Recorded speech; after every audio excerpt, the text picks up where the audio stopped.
In our first lecture in this series, Rachel Sheffield from the Heritage Foundation challenged the effectiveness of the so-called Great Society and explained that we are a long way from declaring victory in what Lyndon Johnson called an unconditional war on poverty.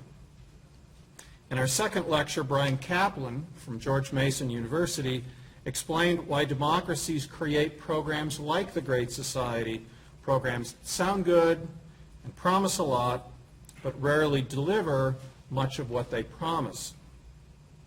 And while I don't think that New Jersey Governor Chris Christie was present at Professor Kaplan's lecture, I noticed in the news that he somehow got wind of an idea that Professor Kaplan suggested that night, means testing. The would-be presidential candidate is trying to position himself as a truth-telling candidate, in this case telling the truth about a program born not in the Great Society but the New Deal, Social Security. The burden of Social Security, with both longer lifespans and relatively lower birth rates, is becoming unsustainable. Politicians are scrambling to figure out how they can roll back promises made for decades. Guess who will wind up picking up the slack?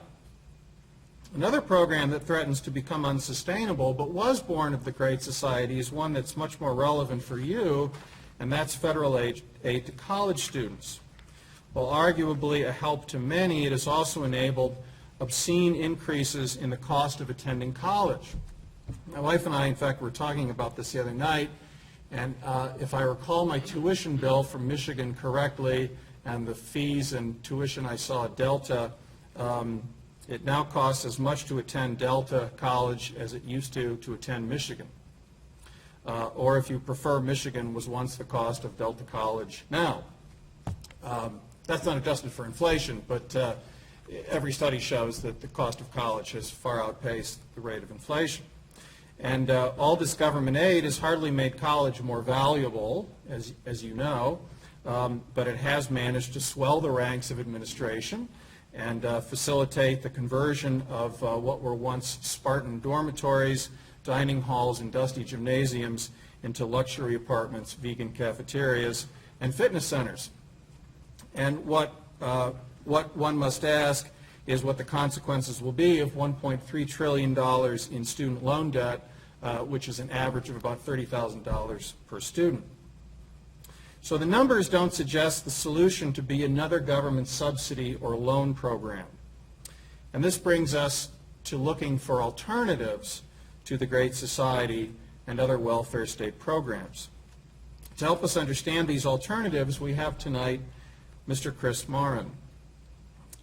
Kris is co-founder and executive director of Acton Institute, an international educational and public policy organization based in Grand Rapids, with international offices in Rome and Buenos Aires.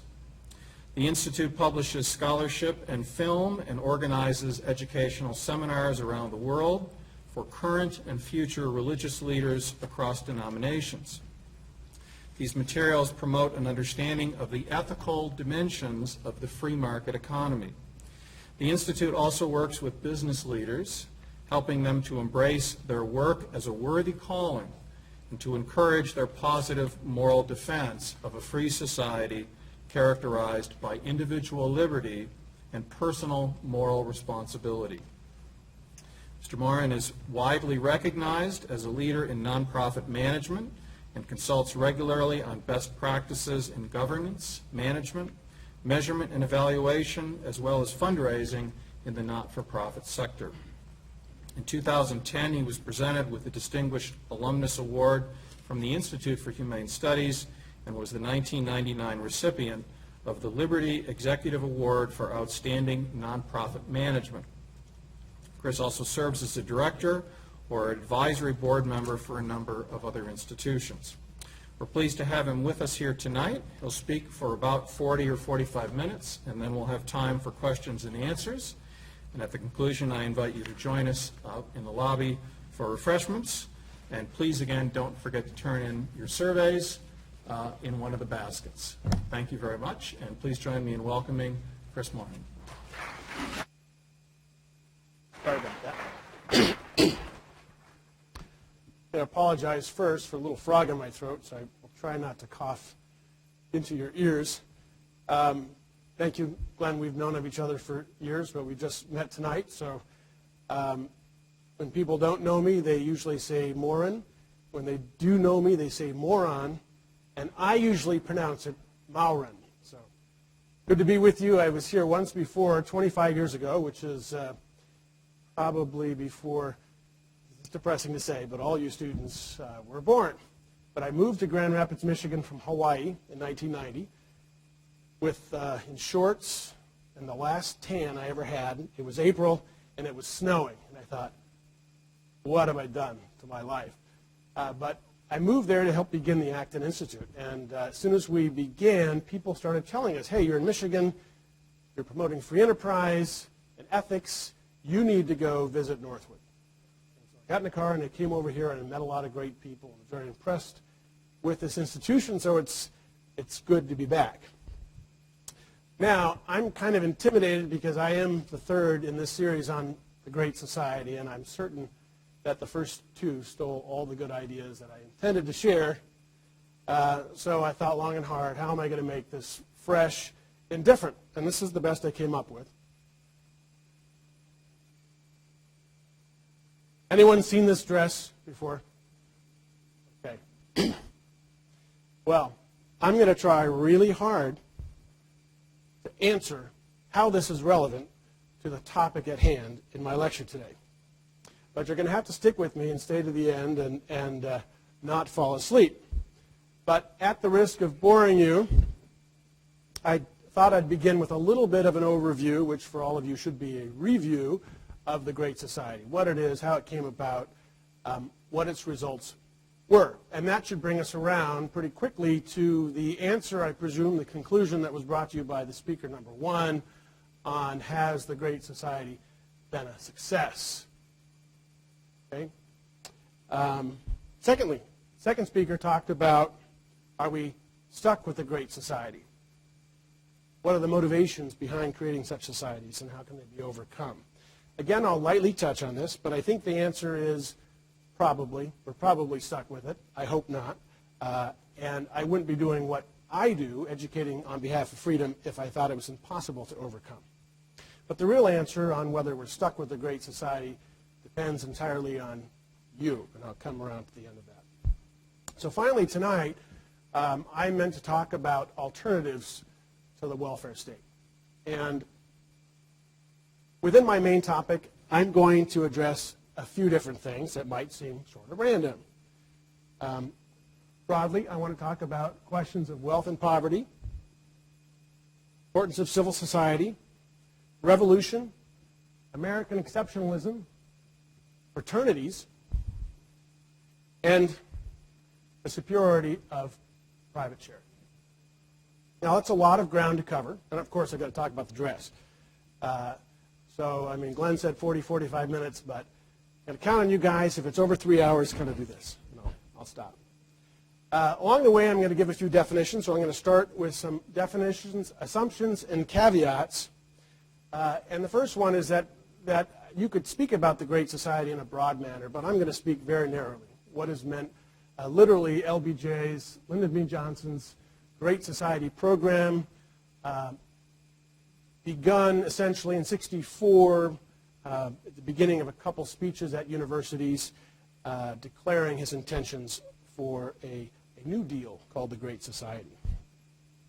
But these ideas for big government obviously didn't begin with LBJ.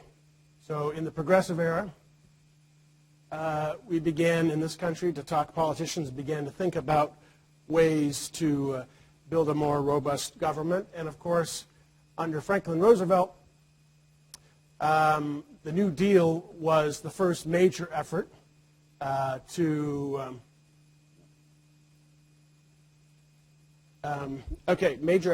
begin poverty programs. So Lyndon Johnson said, I want to end poverty and racial discrimination. But that wasn't all. I mean, if those weren't big enough, he was also going to fend off boredom and restlessness. Satisfy hunger for community and enhance the meaning of our lives. This is great stuff. Judging by some of the board looks in the room, I think we can say he was a failure. Time for another caveat. I'm not going to address all aspects of the Great Society because there were many and there were some achievements that we should look back with some pride in.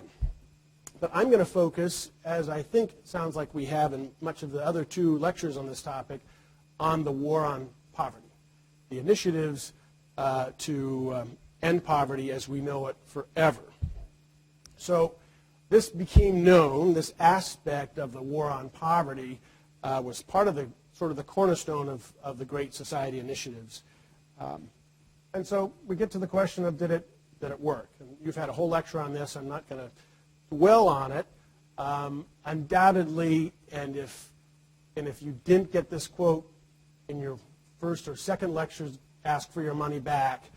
Ronald Reagan said in the middle of this war, about 1980, he said, in the 1960s, we declared war on poverty, and poverty won.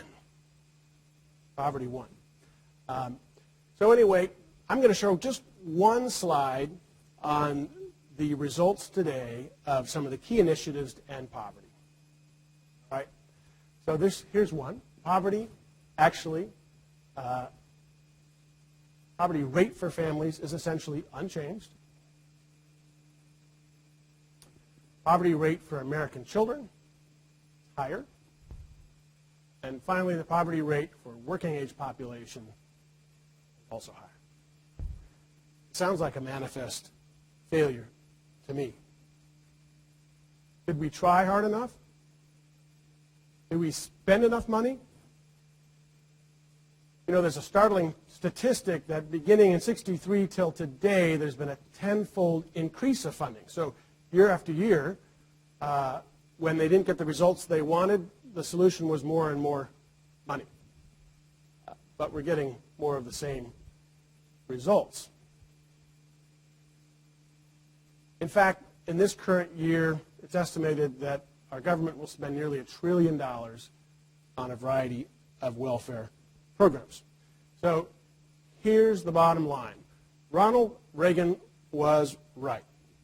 We tried everything to end poverty through these government programs.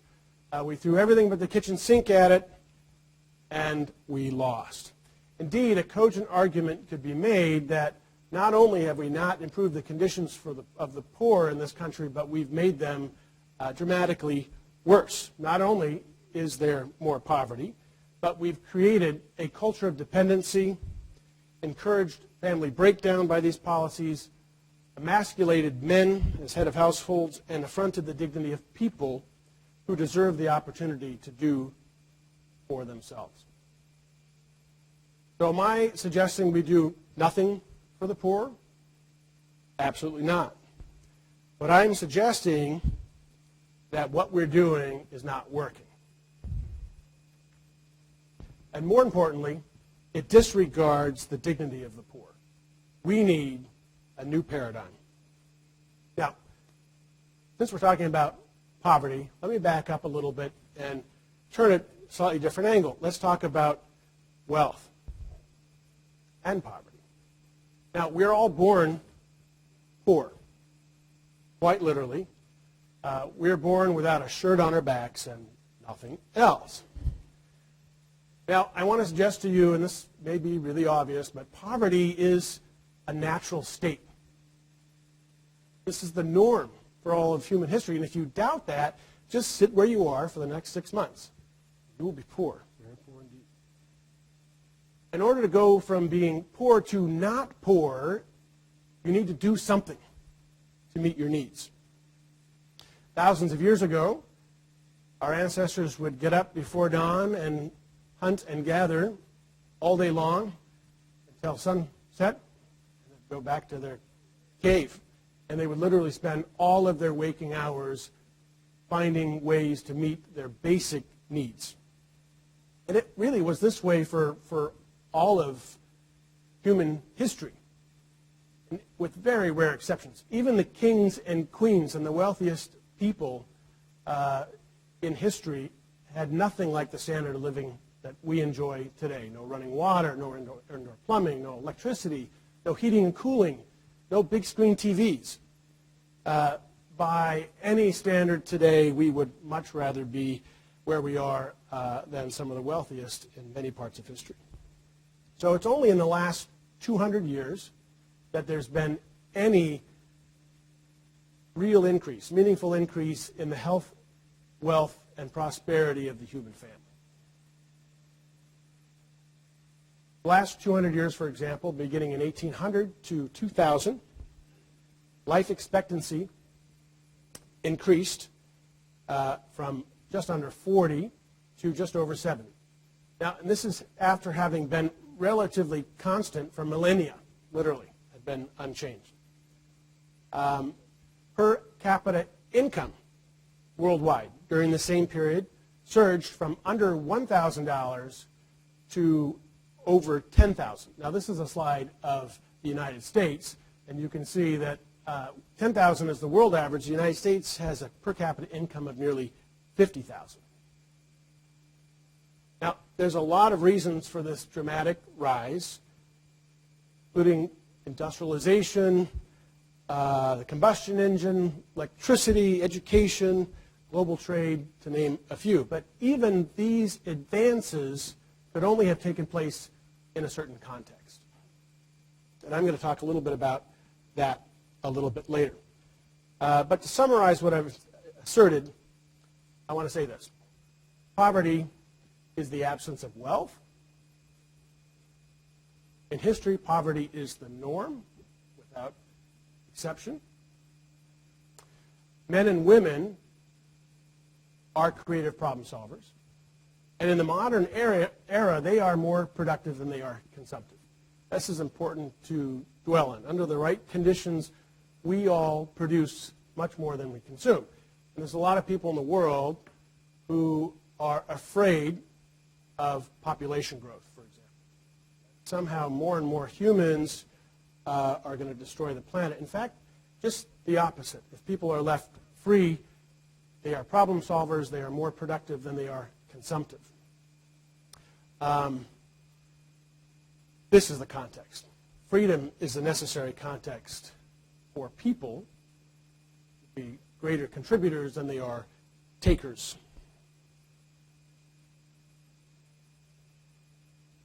So this question about the context, and I've just given the answer, is the important one we need to grapple with for how do we create wealth in society. This is the same answer for the question earlier about advances. Freedom is the context in which we can realize these great advances. Now I want to go backwards a little bit to the American founding. So in 1776, American colonists rose up against their British masters in the American Revolution. Now, for those of you who've read history, you know that most revolutions end badly, meaning the noble purposes for which they are initiated are often perverted and evil results. This is certainly true in the French Revolution, for all its high and mighty words, which quickly devolved into great tyranny and bloodshed. It's obviously also true in our parents' and grandparents' lifetimes to look back and see the Chinese and the Russian revolutions, which were bloody, and millions died as results. These revolutions end badly because, really because of the human condition, because people like revenge. They like revenge. And for revolutionaries, it's often not enough to right a wrong. They themselves quickly seize power and perpetuate the same injustice upon those who had been unjust to them. Revolutions are almost winner-take-all propositions. Now, I belabor that point a little bit to get us back to the American Revolution, which is quite remarkable. The American Revolution stands almost alone in history in the restraint, wisdom, and enlightenment of its leaders. And these leaders founded this nation on the inalienable rights of life, liberty, and the pursuit of happiness. But they did something really unique. They declared that these freedoms were inalienable, meaning they can't be separated from who we are, because they were given to us by the Creator. They were not given by government. They were not decreed by laws. We were given these rights before government. That is to say, if you think about the implications of that, government cannot legitimately take away rights that they never gave us. These are rights given by God. Now, this is a radical idea because by its very nature, it restrains government from becoming all-powerful. But more than this set of assertions by our founders, they wrote a remarkable constitution, which is also unique in history, setting about a number of checks and balances to restrain government. Why? Because these founders had had plenty of experience of arbitrary government from the British. It was in the collective memory of the culture, of those that had to escape because of religious freedom, et cetera, et cetera. They valued freedom, and they knew that in order for people to prosper, the state needed to be circumscribed and limited. I think this American experiment is exceptional in the course of history, and this brings me to a term called American exceptionalism, which I ask you to consider for a moment. Whether or not you agree that the American experiment is unique in history. And I think it is, and most especially because of this enshrining of freedom, and particularly economic freedom, in our Constitution and embedded in the culture. And I would assert to you that this freedom, especially economic freedom, has been the real engine for the progress and great prosperity of our country over the last 200 years. Now, for 200 years since our founding, we have realized in this country vast leaps and increases in wealth and a decrease in poverty. And literally at the time of the Great Society programs, the rate of poverty was going down. And I just showed you it stabilized and basically crept up a tick. For human history, for American history, from the founding in 76 up until the Great Society program, poverty was shrinking and wealth was rising. Was there poverty? Of course there was poverty in America. But in the context of freedom, society managed to organize itself in ways to care for the poor. This was done most effectively at the local level. And it was done through communities, churches, and private organizations. Alexis de Tocqueville, who was a French statesman, came to visit in the early 19th century to observe America. And he was really struck by something very unique. One, the freedom that was embedded in American culture, but two, this remarkable activity of associations in America. And I'm going to read a fairly long quote from him on the observation he had about associations. And he says this: Americans of all ages, all conditions, all minds constantly unite. Not only do they have commercial and industrial associations in which they take part, but they also have 1,000 other kinds: religious, moral, grave, futile, very general and very particular, immense and very small. Americans use associations to give festivals, to found seminaries, to build inns, to raise churches, to distribute books, to send missionaries to the far reaches. In this manner, they have created hospitals, prisons, schools.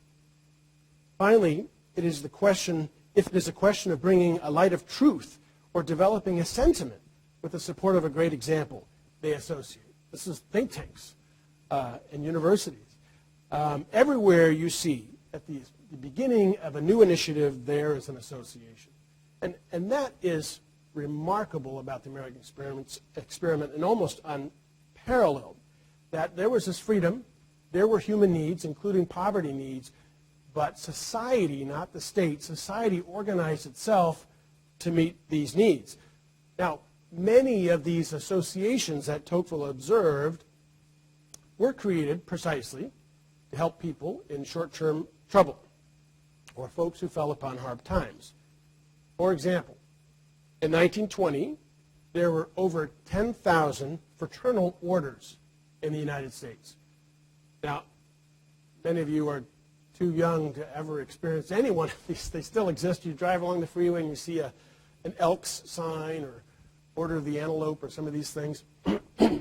These are a remnant of a pervasive system of fraternal societies that existed in our country in the first 200 years to help care for their members. And they were indeed very pervasive. So of the 10,000 different fraternal societies, they had 100,000 lodges. Every community had a lodge where members would come and meet. In 1920, almost 18 million Americans, mostly workers, were members. This constituted nearly 30% of the adult population over the age of 20. Now, these fraternal societies differed in the kind of activities they did and their methods and goals, but most shared a common set of characteristics. And they were essentially mutual aid societies, sort of insurance agents, for the provision of social welfare for its members and the members' families. So you would join, you would pay a very small fee, annual dues, and if there was a need, your fraternal society would take care of you.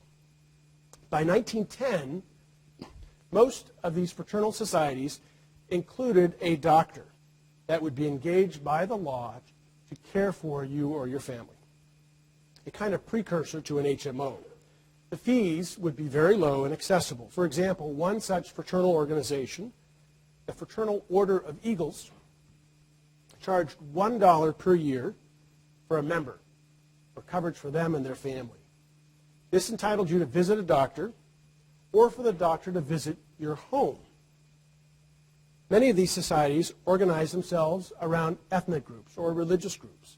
For example, in the Lower East Side of Manhattan alone, 500 doctors had contracts with Jewish lodges in 1920. At the same time, in 1920, there were 600 fraternal societies serving African Americans in New Orleans alone.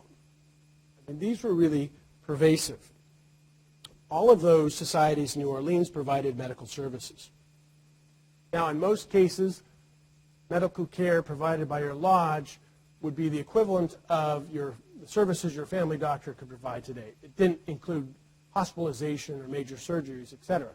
But some of them experimented with this, and there were some successful examples of fraternal organizations that offered very extensive medical coverage.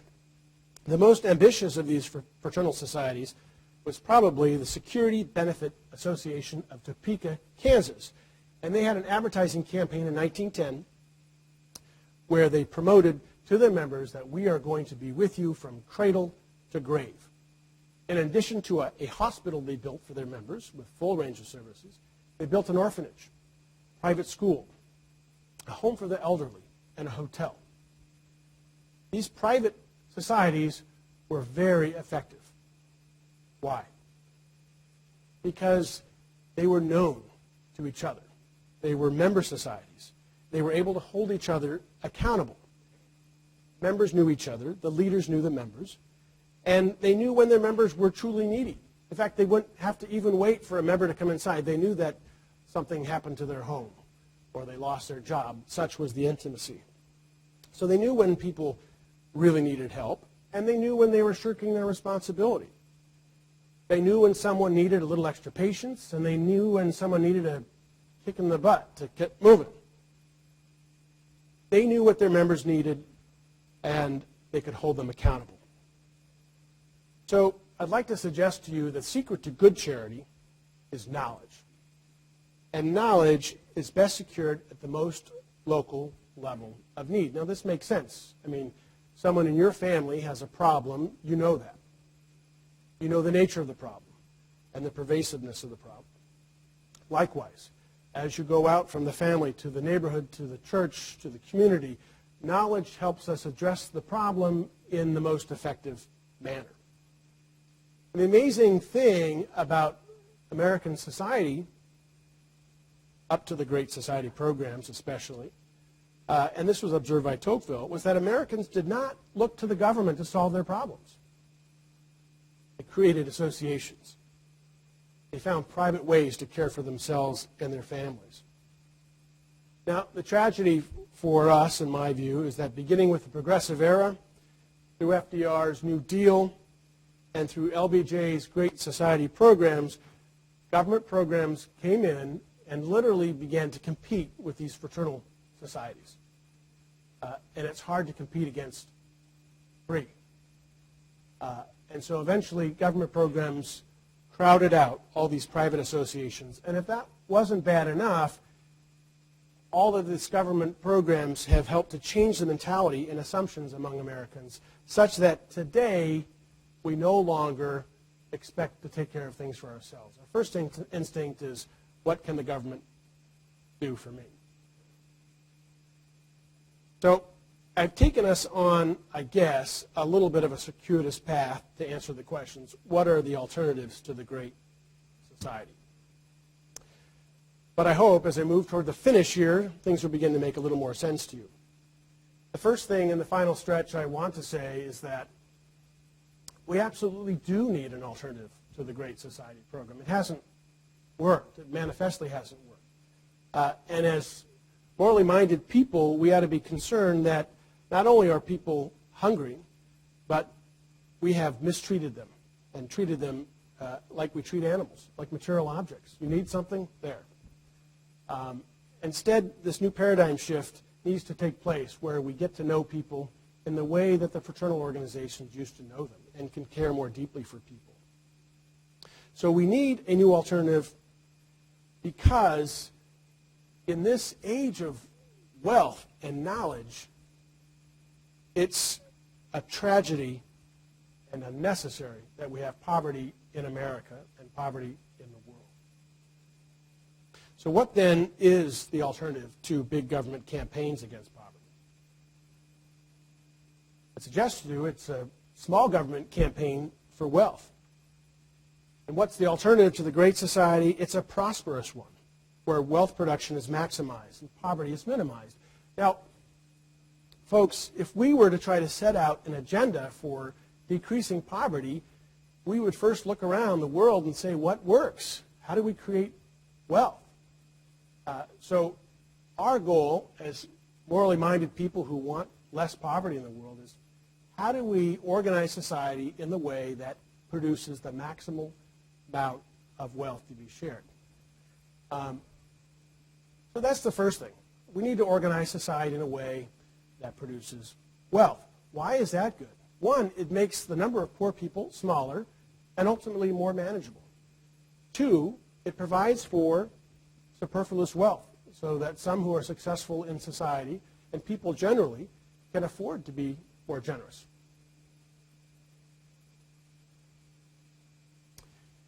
And finally, a new society that we want to create, a new great society, be one that treats the poor as capable people, not as objects of our pity.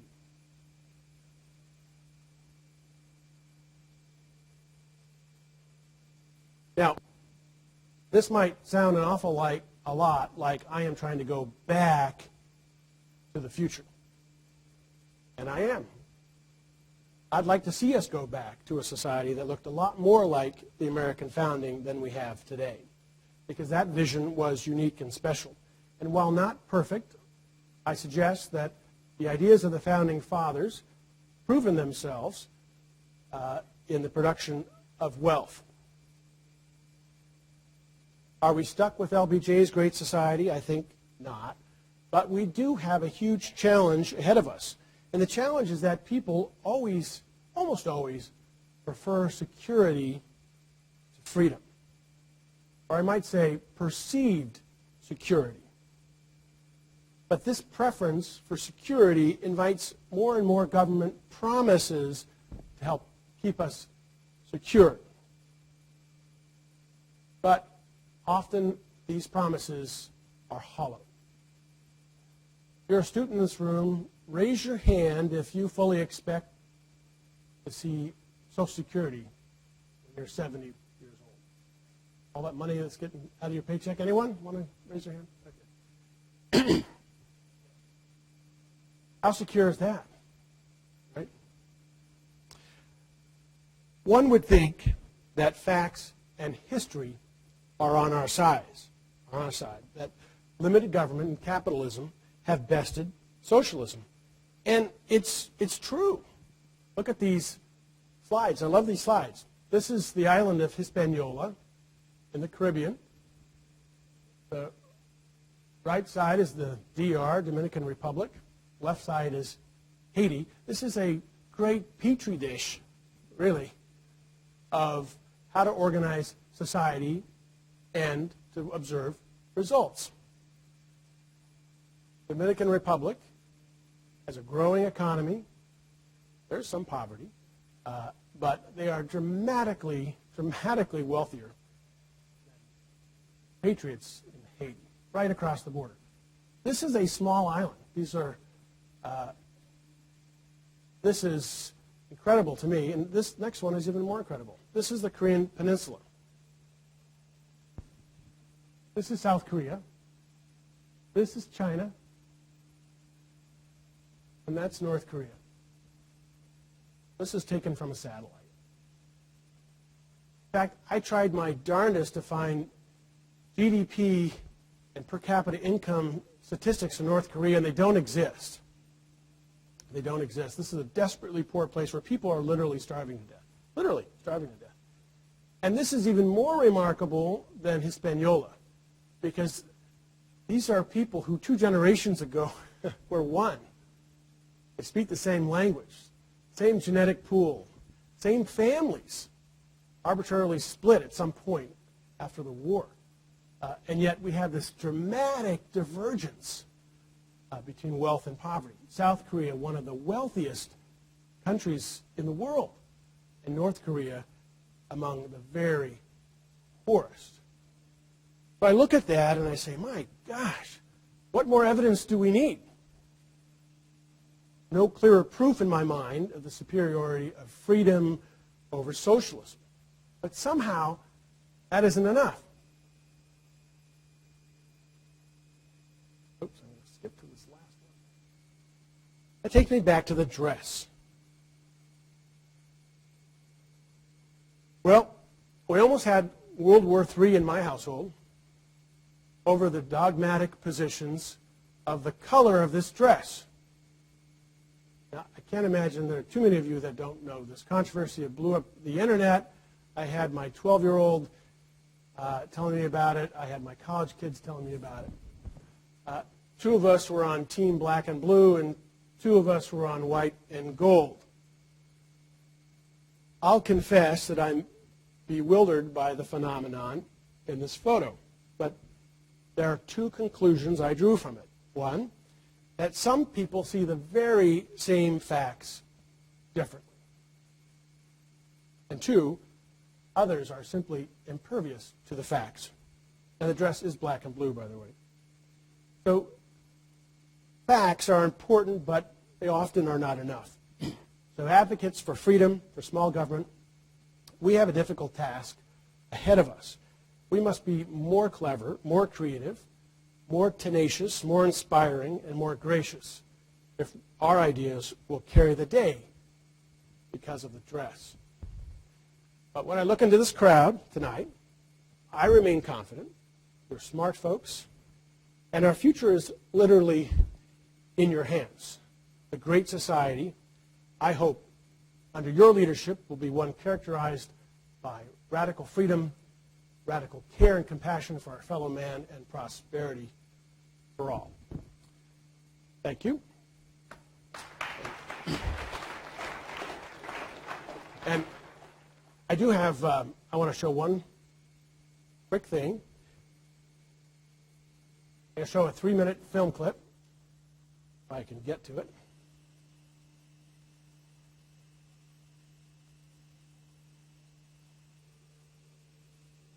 Hope there's sound to this.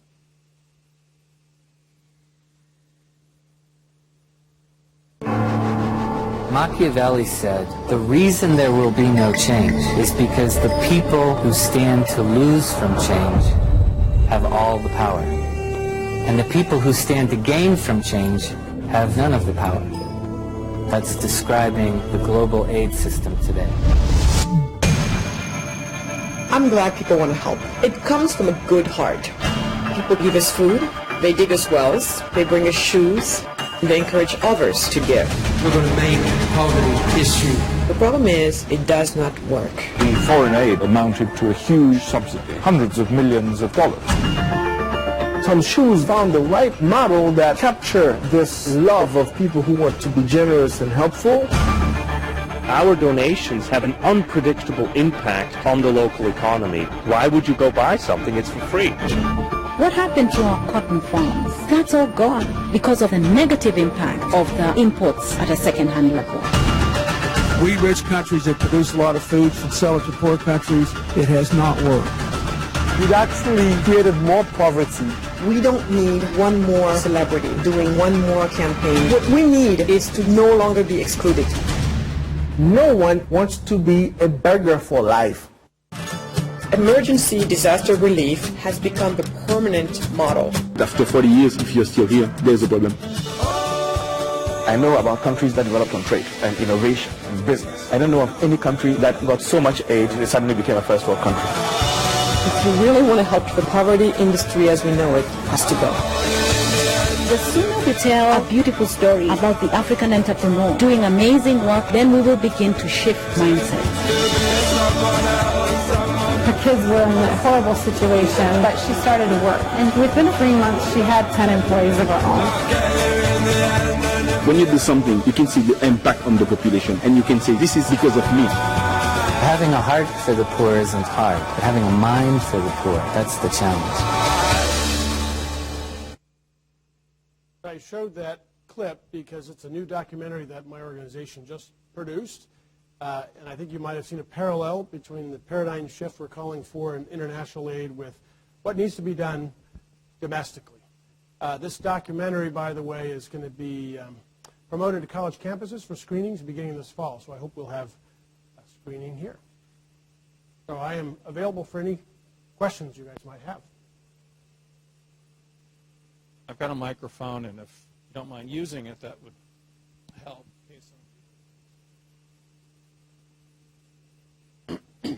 This weekend, I was hiking in a historic area. There were a lot of projects by the CCC, not necessarily the direction we want to head.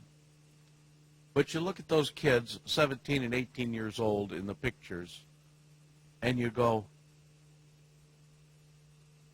we can't, our kids in our big cities would laugh at us if we wanted them to work. 3 years ago, I was in Coldwater, Michigan. The people were very happy. A major greenhouse was going to come to town.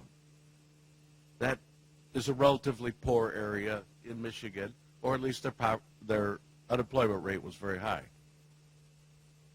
I have no idea whether that happened. I did hear about it on the state news. But the greenhouse people said, we're not going to give you local jobs. We need to bring in migrant workers because they will work. I'm still at a loss for a solution. Yeah, I am too. I'm one of those persons that had 3 jobs working through high school and college, and I have to do all kinds of threats to get my own kids to do some work too. So, it's a cultural problem, I think, more than anything else, and I'd like to figure out a way to blame government. I'm sure there's a way. Give me a minute to think about it, but yes, the problem isn't so much that there aren't jobs for a lot of young people in America. There are jobs that they don't want to take, and there are others, especially migrants, illegals, that are desperate for jobs, and they're happy to do any kind of menial work. It's one of the sort of realities of our day.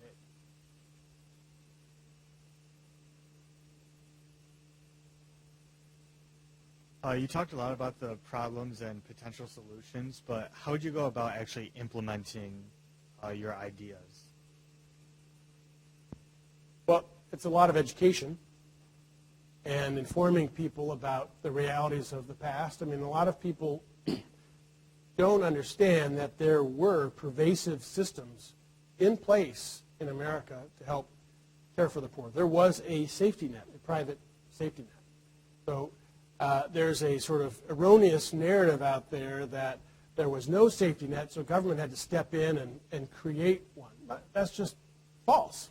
It's just factually untrue. So part of it is an educational effort to let people know.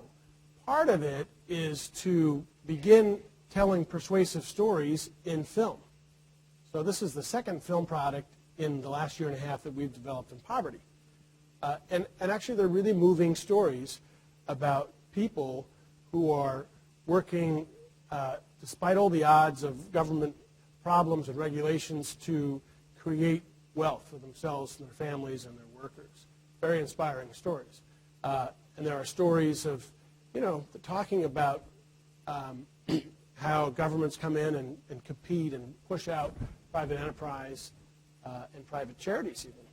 And so this is another way of trying to educate people. And some people read books, some people like film, some people like facts, some people like moving stories and images. So, it's going to be about engaging all of our senses in the educational process. Then, of course, at some point, there is a political dimension to all this. So, we need to engage and elect politicians who will, create policies that better respect the poor and create more opportunities for wealth to support the poor.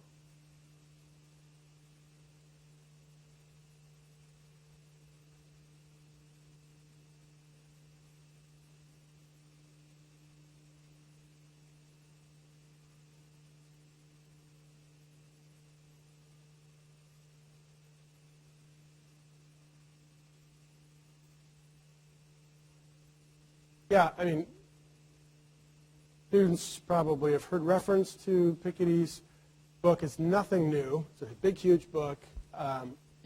He decries the problem of inequality, among other things, among rich and poor, and how this is going to have devastating effects going forward, et cetera. I mean, people have said that many times before. Why he's suddenly become popular is anybody's guess, but his arguments are wrong and need to be challenged. They just need to be challenged. Inequality is a difficult issue, but it's one that we all need to think about and try to equip ourselves to argue on the neutrality of income inequality. So, I mean, I like to think of, I heard someone say this the other day, that, why are we worried about the difference between the rich and the poor? If inequality, what we should be concerned about is the poor, obviously, making sure that their dignity is secured, that there's a floor of basic needs being met for them. But, we want everyone to move toward wealth. The frame needs to change. That's right. That's right.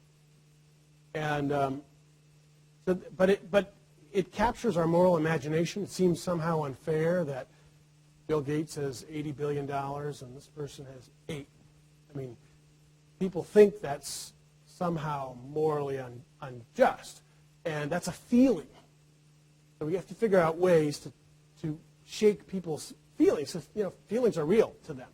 And this is one of those, that's a dress issue, right? It's impervious in some ways to the facts. We could give all kinds of facts about the benefits to society of Bill Gates and his vast wealth. You can even make arguments, and some economists do, of the benefits of having this difference between rich and poor.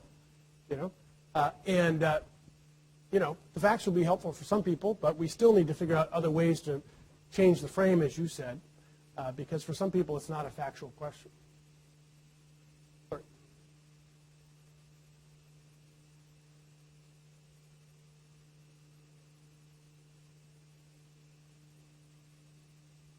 I think everyone in this room hopes to be able to do well, whatever your definition is, and you hope that your hard work will bring you benefits, and that you can live a better life than your parents, and your children can live a better life than you did. I think this is just part of human nature.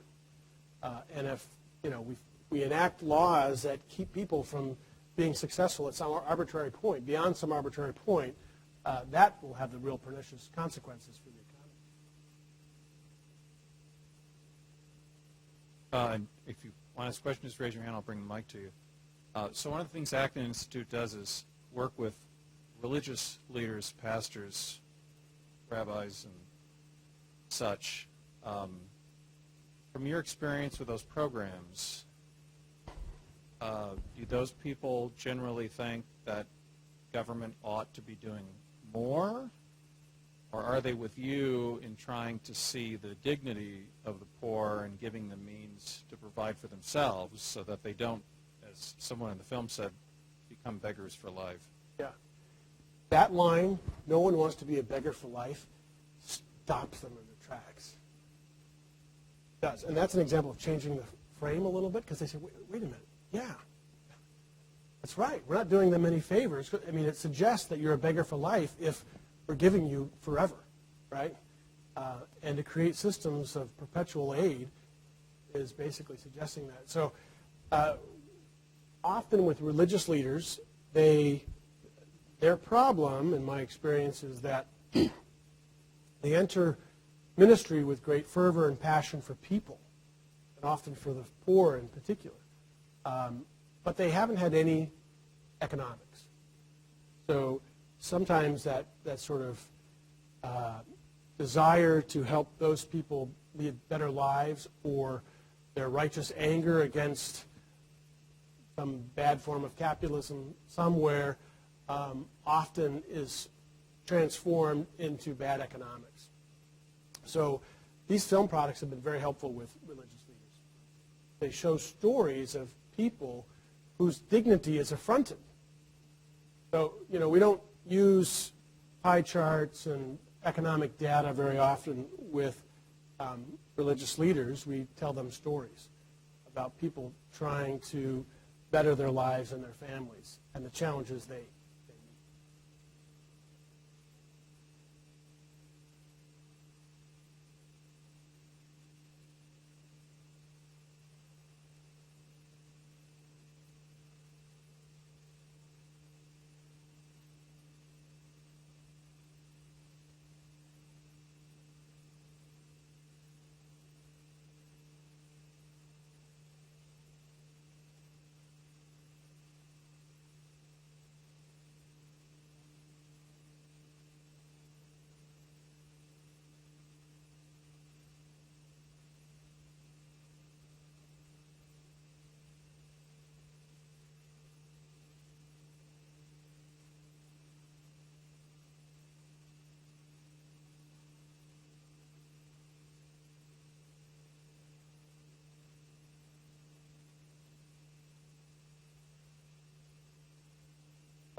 Sure. Well, let me address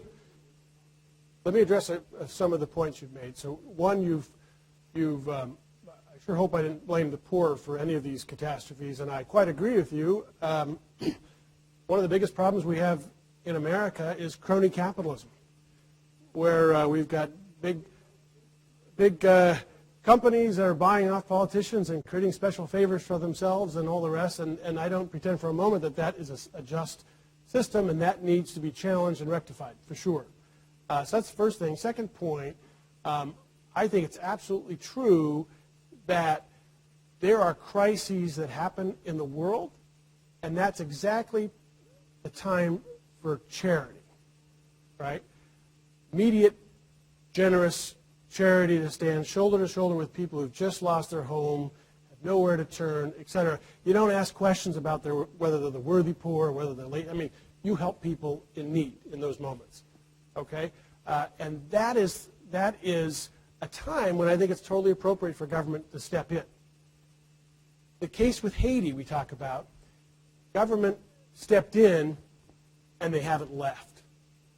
So in the case of manifest need, it's an emergency situation. That's different than ongoing welfare and all the rest.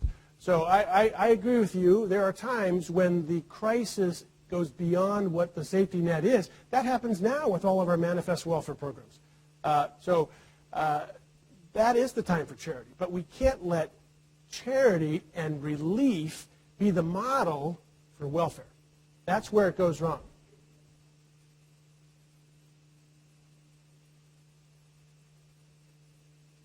Well, there's plenty of corruption in Haiti for sure.